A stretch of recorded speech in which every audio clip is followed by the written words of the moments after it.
Ranking member of the House Foreign Affairs Committee, Republican Mike McCaul of Texas, deeply involved in this probe, and he joins me now.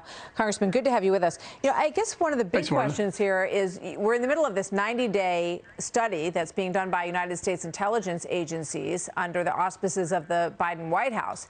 What do you think the chances are that at the end of those 90 days, they decide or they come forward and say, we lean towards the lab leak theory?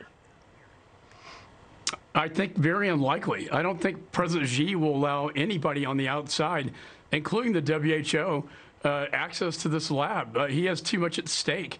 And remember, he said it all came from the wet market. So when the communist Chinese say it comes from one place, typically it's probably coming from somewhere else.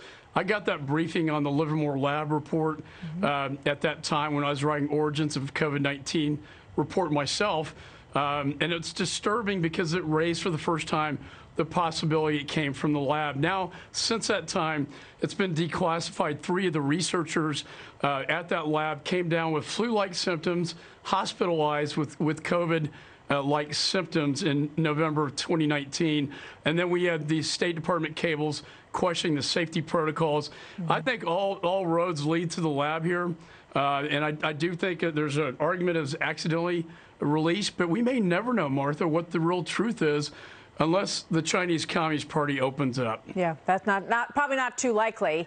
You just heard the Secretary of State, Blinken, saying, well, we had some concerns about the Livermore study, and the Trump administration had concerns about it. They felt that they were bending it to reach a certain narrative. I mean, I read the published pieces on it. I think it's fascinating. I'm not a scientist, but what they're talking about is how the genome broke down, and that the virus looks like the kind of virus that they were engineering in the labs as part of gain of function, more than it looks like a naturally occurring virus that mutates and hops from animal to human. So how legitimate is that study? Do you have faith in that study? You know, I always felt it was not a coincidence, yet the level 4 highest facility in China, right next door to the wet market in Wuhan, they were studying corona-like bat viruses and how they could extrapolate to humans and develop a vaccine, the very thing that COVID-19 is. Remember in 2004 with SARS, they accidentally leaked the SARS virus at another lab.